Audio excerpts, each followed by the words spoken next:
Namanya Sari. Usianya baru menginjak 18 tahun ketika ia memutuskan untuk meninggalkan kampung halamannya di sebuah desa kecil di Jawa Timur. Desa yang dikelilingi oleh sawah, pohon jati, dan jalanan tanah merah yang becek saat musim hujan tiba. Sari bukan anak orang kaya. Ayahnya bekerja sebagai buruh tani dan ibunya sesekali menjadi buruh cuci di rumah tetangga yang lebih mampu. Hidup mereka pas-pasan, tapi penuh cinta. Setelah lulus SMA, Sari sadar bahwa melanjutkan kuliah bukan pilihan realistis. Ibunya sakit-sakitan, dan adiknya masih sekolah. Ayahnya semakin menua dan tenaganya sudah tidak sekuat dulu.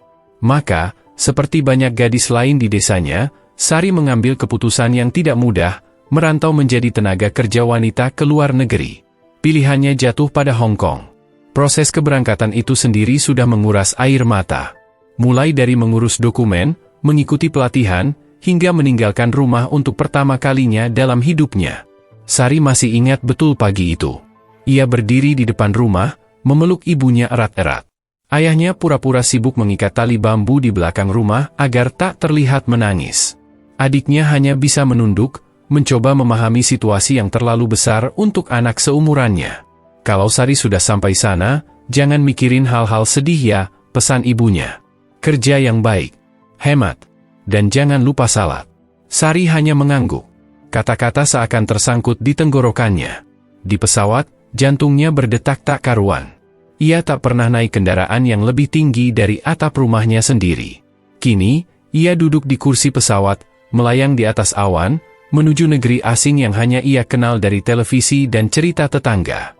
Rasa takut dan harapan berdesakan dalam pikirannya. Setibanya di Hong Kong, Sari seperti dilempar ke dunia lain. Semua serba cepat. Jalanan penuh orang, lampu-lampu menyala terang bahkan di tengah malam, dan gedung-gedung tinggi menjulang seolah menantang langit. Tidak ada sawah. Tidak ada aroma tanah basah. Hanya beton, aspal, dan suara klakson tak henti-henti. Ia ditempatkan di sebuah keluarga Tionghoa yang tinggal di apartemen kecil di tengah kota.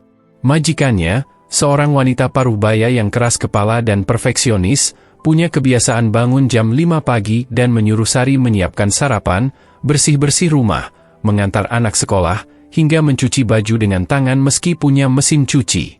Setiap hari, Sari bekerja dari pagi hingga malam. Waktu istirahat hanya 1 jam saat siang, dan 1 hari libur dalam sebulan. Badannya pegal, tangannya kapalan, dan kakinya sering bengkak.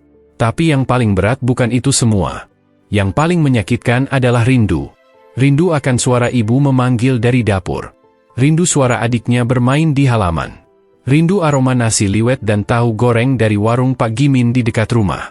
Rindu tanah. Rindu langit desa yang biru tanpa gedung-gedung menutupi pandangan.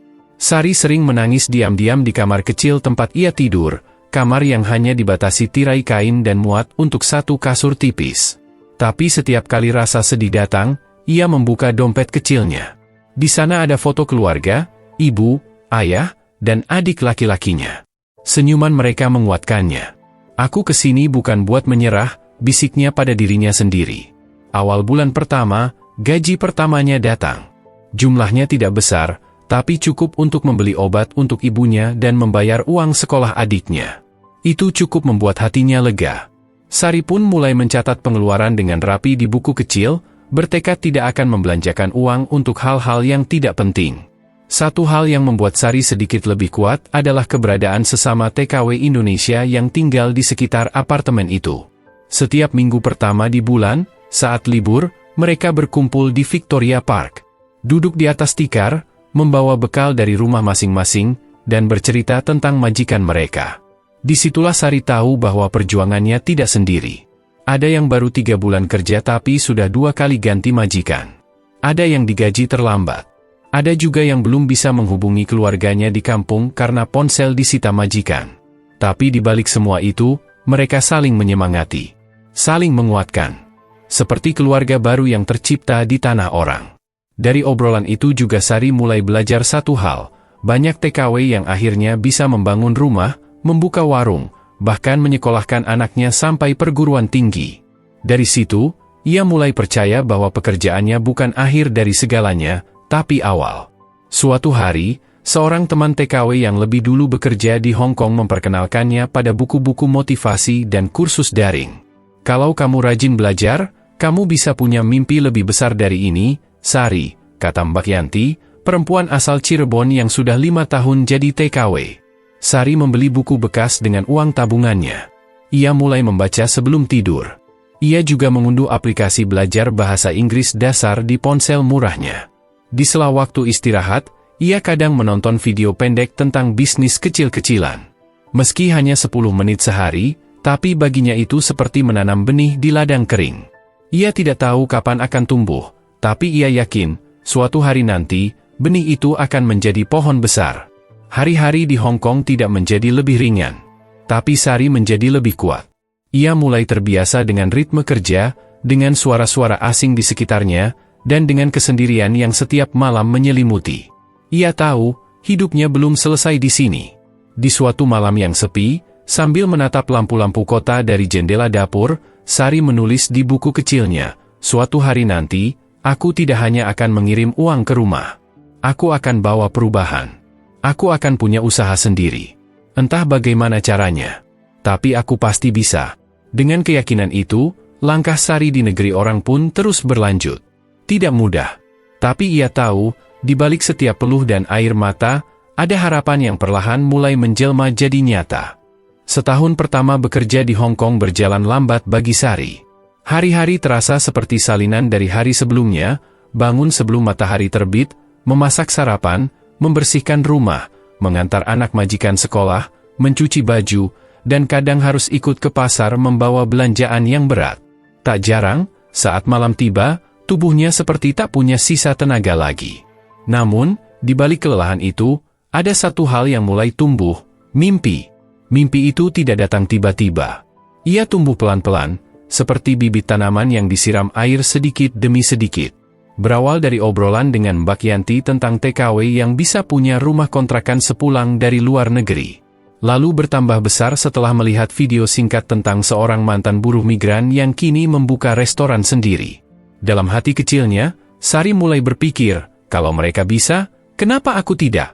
Setiap hari Minggu saat libur bulanan, Sari selalu menyempatkan diri ke Victoria Park.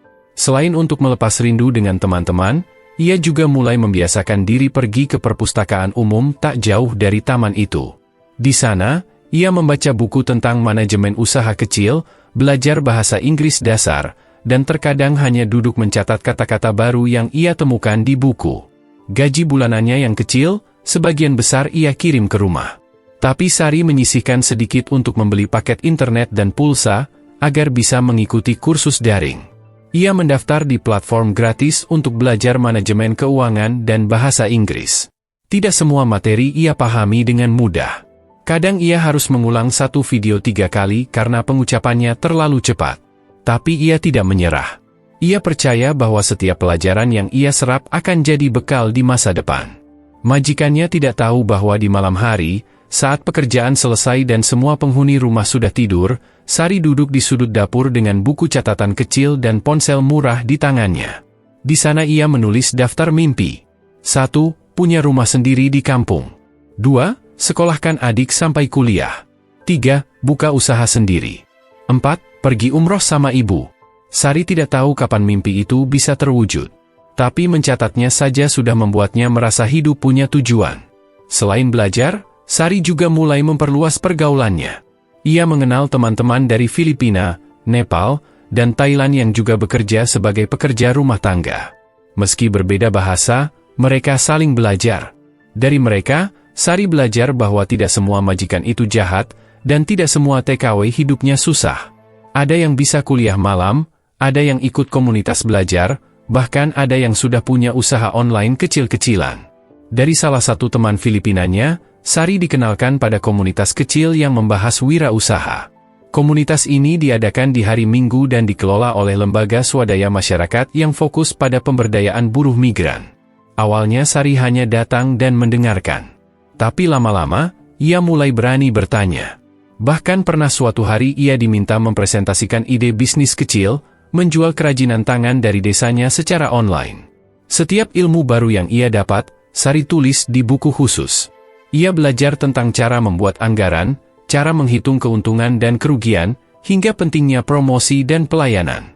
Meski semua itu masih terasa jauh dari kenyataan, tapi Sari merasa dirinya berubah. Ia tidak lagi hanya sekadar bekerja untuk bertahan hidup, tapi bekerja untuk mengejar sesuatu yang lebih besar. Di satu malam yang dingin, setelah selesai menyetrika pakaian majikan, Sari duduk di balkon kecil tempat jemuran berada. Ia menatap langit kota Hong Kong yang penuh lampu. Di tangan kanannya, ia memegang kertas kecil berisi rencana 5 tahun ke depan. Di sana tertulis, tahun 1, 3, menabung, belajar, bangun koneksi. Tahun 4, 5, pulang, bangun usaha. Saat itu, Sari sadar satu hal, hidup tidak akan berubah kalau ia hanya pasrah. Ia harus jadi pelaku dalam hidupnya sendiri. Ia harus berani bermimpi, dan lebih penting lagi, berani mengambil langkah-langkah kecil untuk meraihnya. Malam itu, ia menulis pesan ke adiknya, belajar yang rajin ya. Kakak di sini kerja keras supaya kamu bisa jadi orang sukses. Suatu hari nanti, kita nggak akan miskin lagi. Balasan dari sang adik membuatnya menangis diam-diam. Kak Sari, aku janji. Aku mau jadi dokter biar bisa ngobatin ibu. Kakak adalah pahlawan aku. Kata-kata sederhana itu menjadi bahan bakar semangatnya. Meski tubuhnya letih, hatinya kuat. Ia tahu, suatu hari nanti, semua lelah ini akan terbayar. Dan saat itu tiba, ia tidak hanya akan mengangkat derajat keluarganya, tapi juga membuktikan bahwa perempuan desa bisa meraih mimpi setinggi langit. 3 tahun sudah Sari bekerja di Hong Kong. Dalam waktu itu, ia berhasil menabung lebih banyak dari yang pernah ia bayangkan. Ia membangun kebiasaan hidup hemat, mencatat setiap pengeluaran, dan menyisihkan sebagian penghasilannya untuk dana darurat. Tidak ada baju baru, tidak ada liburan mahal, apalagi barang-barang mewah. Semua serba cukup, serba sederhana. Tapi dalam kesederhanaan itu, ada tujuan besar yang terus menguat dalam benaknya. Suatu sore di Victoria Park, Sari duduk di bawah pohon bersama Mbak Yanti dan beberapa teman lainnya. Obrolan hari itu berbeda dari biasanya. Seorang mantan TKW yang pernah tinggal di rumah kontrakan yang sama dengan Mbak Yanti datang membawa kabar mengejutkan, ia baru saja membeli tanah di Ubud, Bali, dan sedang membangun villa kecil yang disewakan untuk turis asing. Usahanya sudah berjalan 1 tahun dan kini ia tinggal di Bali bersama keluarganya. Cerita itu membuat dada Sari berdebar. Entah mengapa, cerita tentang villa kecil di Bali itu terasa sangat dekat dengan apa yang pernah ia tulis di buku mimpinya. Malam itu, ia tidak bisa tidur. Ia membayangkan dirinya berjalan di antara taman tropis, menyambut tamu dengan senyum ramah, dan melihat anak-anak muda lokal bekerja di resort yang ia bangun sendiri. Keesokan harinya, Sari mengambil waktu libur bulanan untuk duduk sendiri di perpustakaan. Ia membuka ponsel, mencari informasi tentang bisnis properti di Bali. Mulai dari harga tanah, perizinan, hingga pola wisata yang sedang tren. Ia mencatat semuanya dengan rapi. Ia sadar bahwa langkah ini besar dan berisiko, tapi hatinya terus mendorong untuk bergerak. Ia tahu waktunya belum sekarang, tapi ia juga tahu bahwa menunggu terlalu lama bisa membuat impian itu memudar. Selama 6 bulan berikutnya, Sari mulai menyusun rencana konkret. Ia berkonsultasi dengan komunitas TKW yang memiliki pengalaman di bidang properti. Ia juga mulai mencari koneksi di Bali lewat media sosial, termasuk orang lokal yang menjual tanah secara kredit. Dari obrolan daring itulah Sari akhirnya mengenal Pak Made, seorang pensiunan guru yang kini beralih menjual tanah warisan keluarganya di pinggiran Ubud. Tanah yang ditawarkan tidak luas, hanya sekitar 5 ar.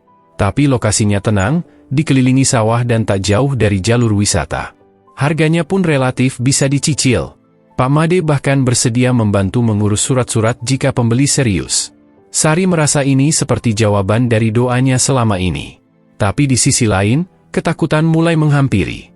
Bagaimana kalau gagal? Bagaimana kalau tanahnya bermasalah? Bagaimana kalau semua tabungan selama ini hilang sia-sia? Pertanyaan-pertanyaan itu datang silih berganti. Tapi yang paling sering muncul justru satu pertanyaan sederhana, kalau aku tidak mencoba sekarang, kapan lagi? Sari mulai membicarakan rencananya dengan keluarga di kampung. Ibunya menangis saat mendengarnya. Bukan karena sedih, tapi karena bangga. Ibu selalu tahu kamu bukan anak biasa, Sar, katanya lewat telepon. Kalau itu memang jalan kamu, ibu dukung. Dengan restu keluarga dan tabungan yang cukup untuk uang muka, Sari pun mengambil langkah besar. Ia mengirim pembayaran pertama ke Pak Made. Ia minta dibuatkan surat perjanjian pembelian tanah dengan sistem cicilan. Dokumen itu dikirim lewat pos dan ditandatangani oleh dua belah pihak. Resmi sudah. Sari kini pemilik sebidang tanah kecil di Bali. Hari itu menjadi titik balik hidupnya. Ia bukan lagi hanya seorang TKW yang menabung untuk masa depan. Ia kini seorang perempuan desa yang berani bermimpi besar dan mulai mewujudkannya. Namun, keputusan itu juga datang dengan konsekuensi besar. Sari harus mengurangi pengeluaran lebih ketat lagi. Ia menghentikan semua kursus berbayar dan hanya mengandalkan materi gratis. Ia juga mengambil pekerjaan tambahan di akhir pekan dengan menjadi penerjemah informal bagi TKW baru yang tidak bisa bahasa Inggris. Setiap sen yang ia hasilkan, ia arahkan ke proyek Bali. 6 bulan kemudian, saat masa kontraknya hampir habis, Sari membuat keputusan paling berani dalam hidupnya. Ia tidak memperpanjang kontrak kerja di Hong Kong.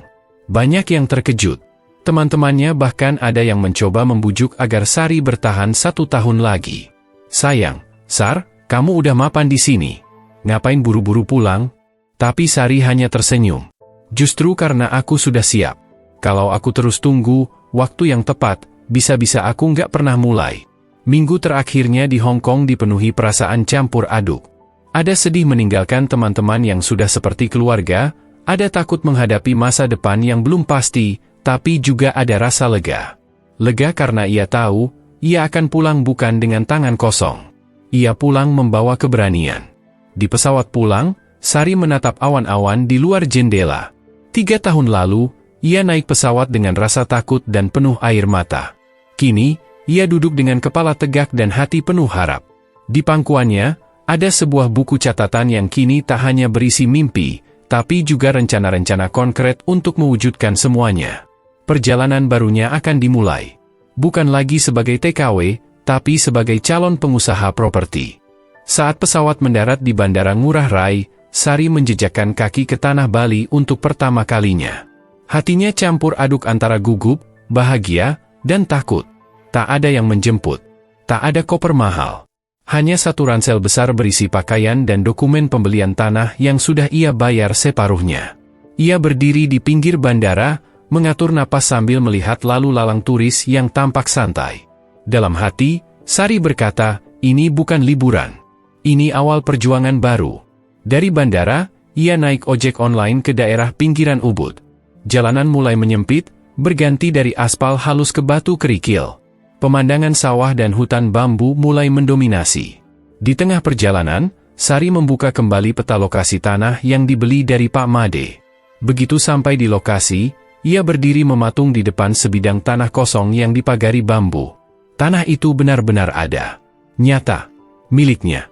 Pak Made menyambutnya dengan ramah.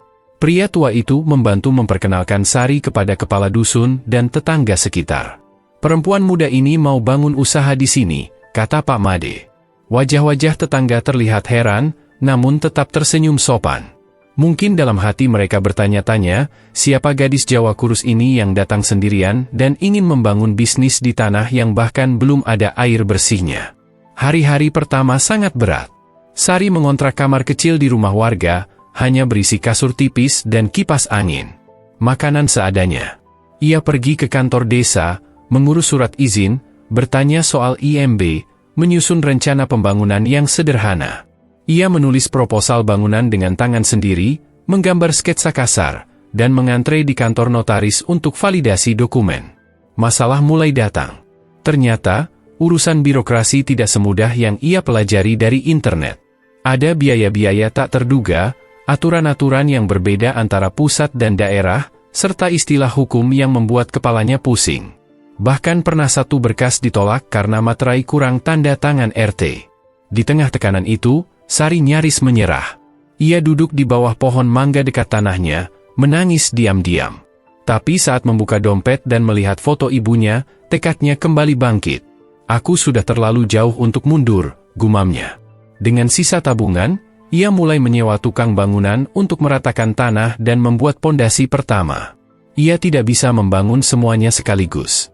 Maka ia mulai dari satu bangunan kecil, Kamar tamu sederhana berdinding bata dan atap rumbia. Konsepnya glamping, gabungan antara glamor dan camping, yang sedang digandrungi turis mancanegara. Untuk menekan biaya, Sari ikut membantu tukang, mengaduk semen, membeli bahan ke toko bangunan, dan bahkan ikut mengecat tembok. Tangannya kasar, kulitnya menggelap, tapi setiap malam ia tidur dengan perasaan bangga. Ia tahu, tiap tetes keringatnya membangun sesuatu yang nyata. Lambat laun, satu demi satu bangunan berdiri.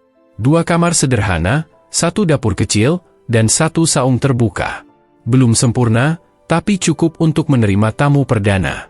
Sari mulai memotret hasil kerjanya dan mengunggahnya ke platform pemesanan penginapan.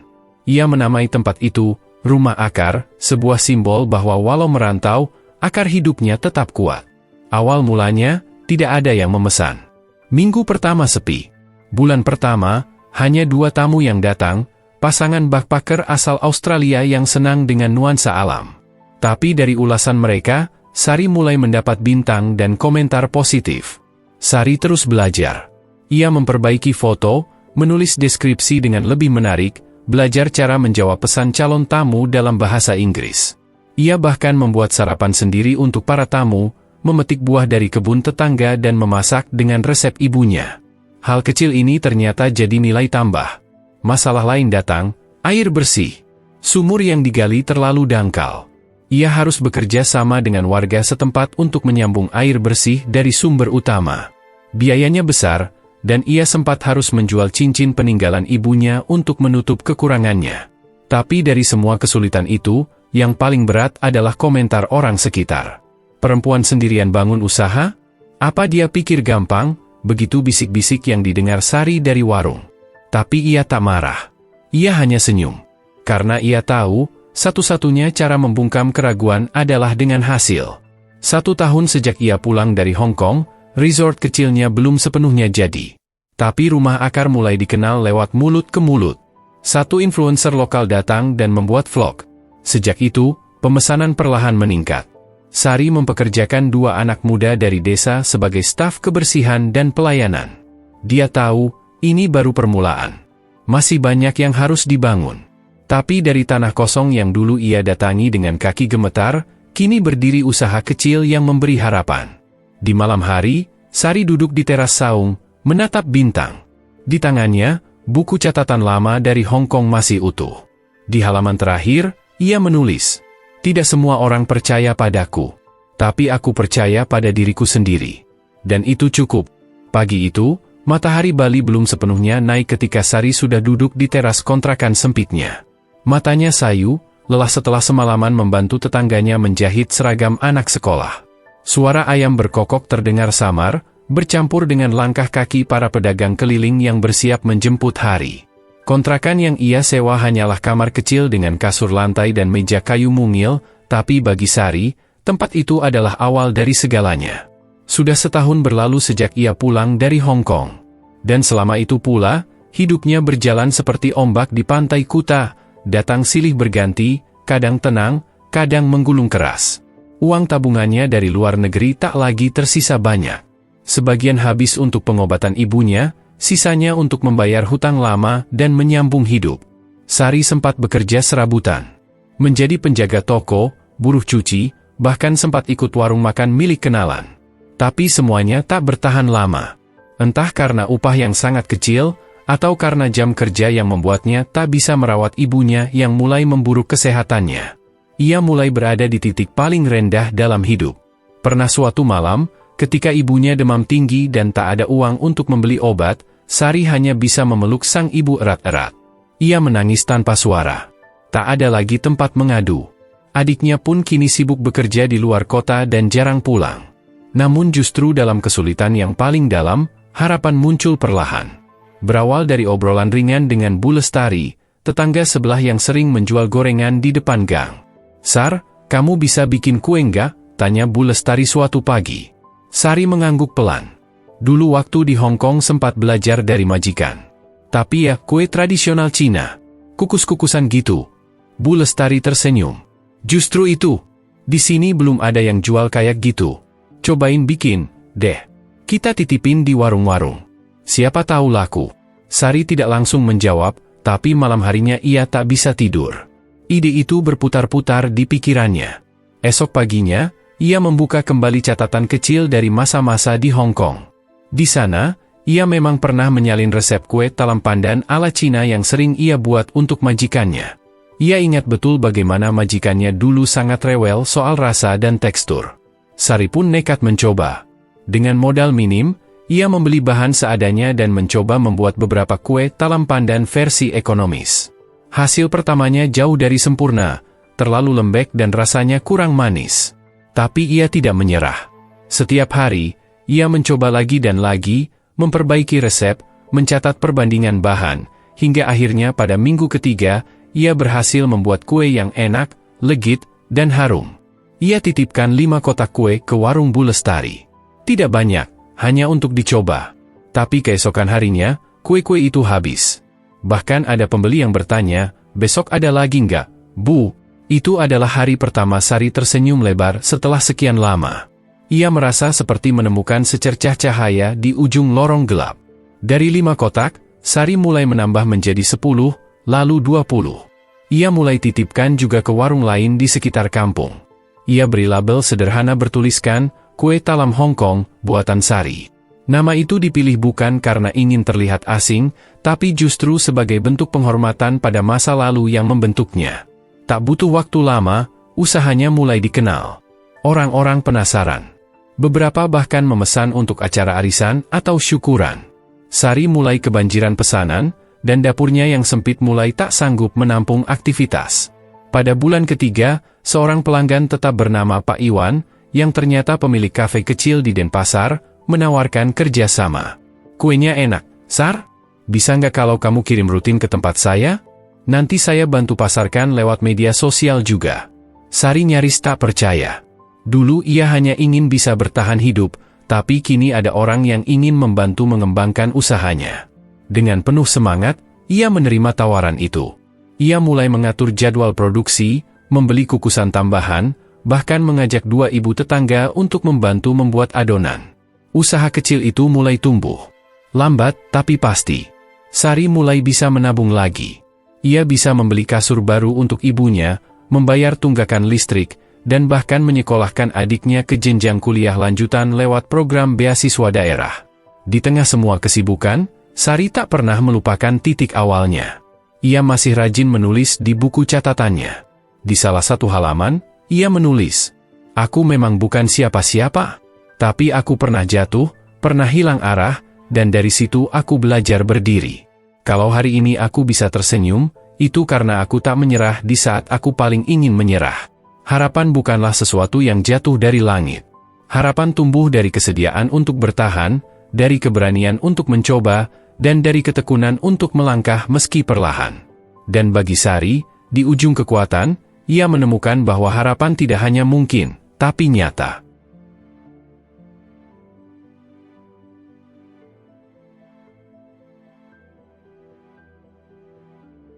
Gang sempit tempat kontrakan Sari berada kini tak lagi sekadar lorong kecil dengan tembok lusuh dan anak-anak bermain bola plastik. Sejak kue talam buatannya dikenal, banyak warga mulai tertarik untuk menekuni usaha kecil-kecilan.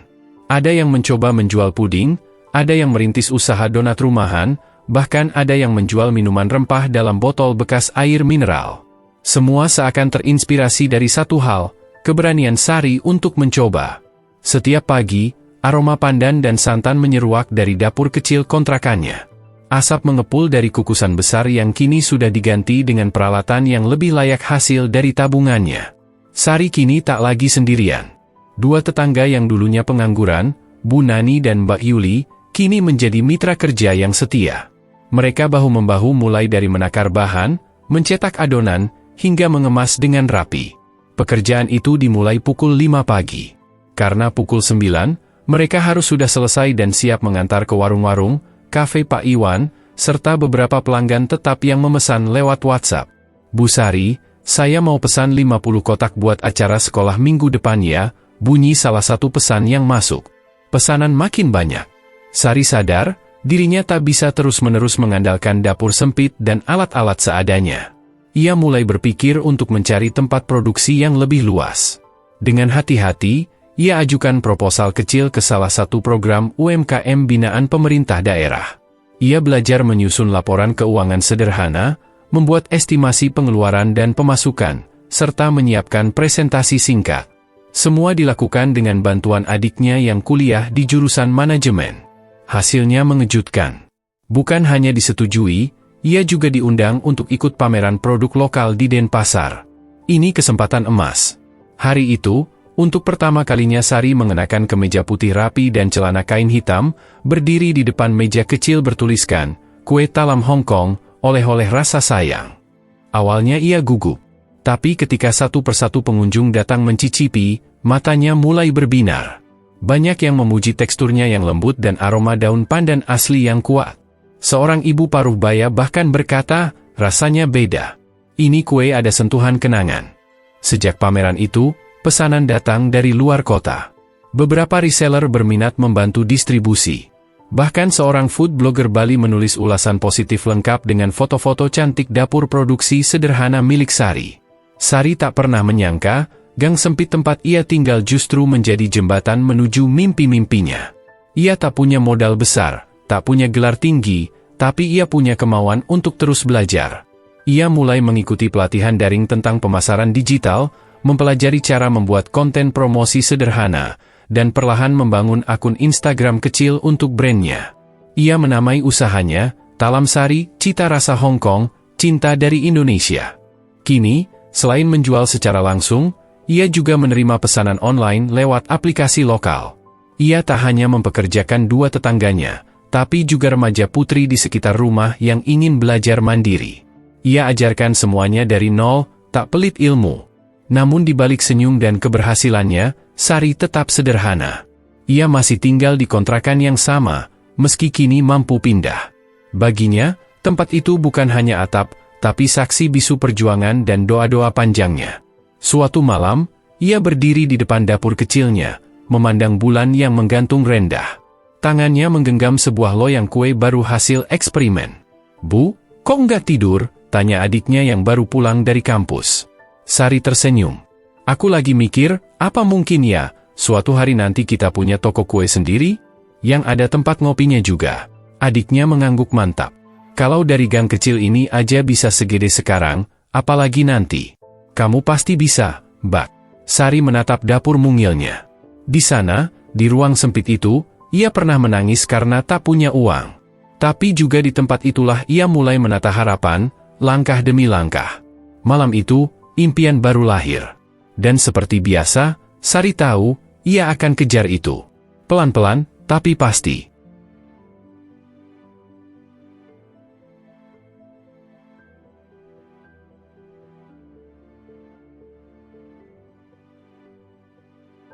Matahari pagi menyapu dapur mungil milik Sari yang kini tampak jauh lebih hidup dari setahun sebelumnya.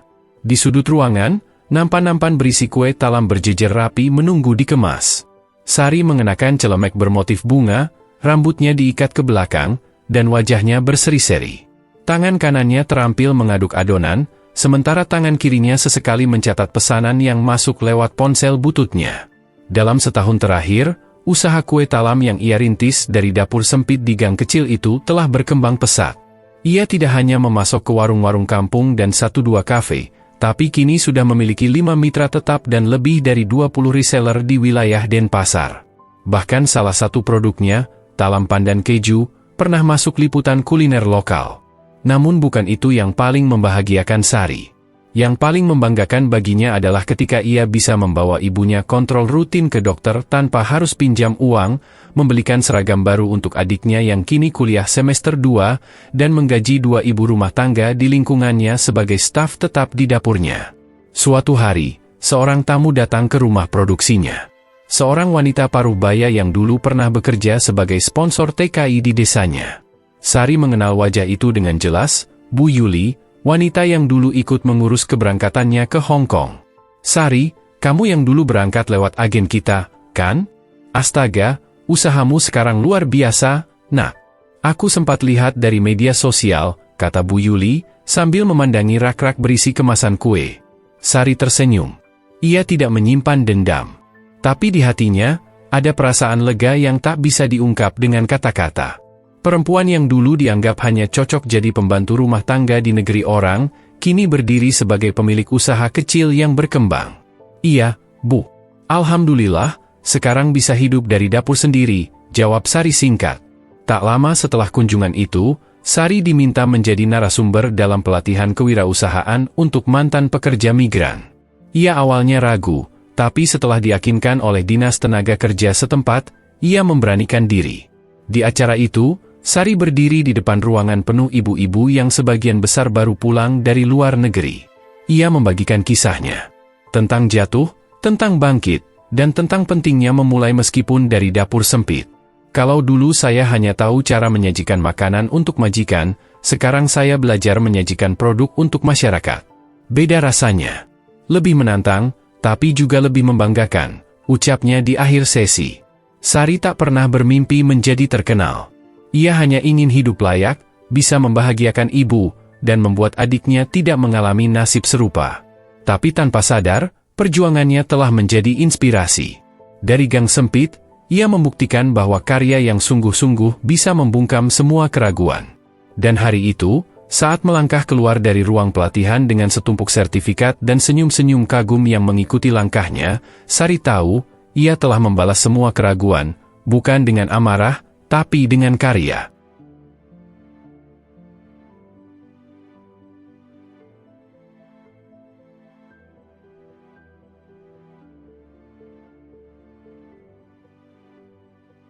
Tiga tahun berlalu sejak kue talam Sari pertama kali dijual di warung kecil depan gang.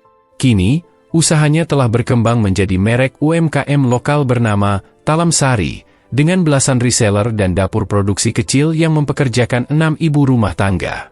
Tak hanya di Bali, produknya juga dikirim ke beberapa kota di Jawa dengan sistem pre-order. Namun pada suatu sore yang mendung, kabar tak terduga datang. Sari menerima surat dari notaris di Surabaya yang mengabarkan bahwa ia diminta hadir dalam pembacaan warisan seorang wanita bernama Madam Cheng, majikannya dulu di Hong Kong. Sari tercengang. Sudah lama ia tak mendengar nama itu. Setelah berpikir panjang, ia pun pergi ke Surabaya. Di ruang notaris yang rapi dan sunyi, ia mendengar penjelasan mengejutkan, Madam Cheng telah meninggal setahun lalu, dan dalam surat wasiatnya, ia menuliskan nama Sari sebagai salah satu penerima warisan berupa uang tunai sebesar 500 juta rupiah. Dia bilang kamu adalah pekerja paling jujur dan penuh kasih yang pernah dia miliki.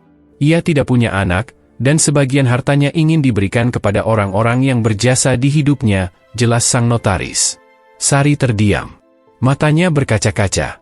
Ia teringat bagaimana dulu ia sering merasa dimarahi dan diperlakukan keras oleh Madam Cheng, tapi rupanya di balik semua itu, ada penghargaan yang tak pernah ia duga.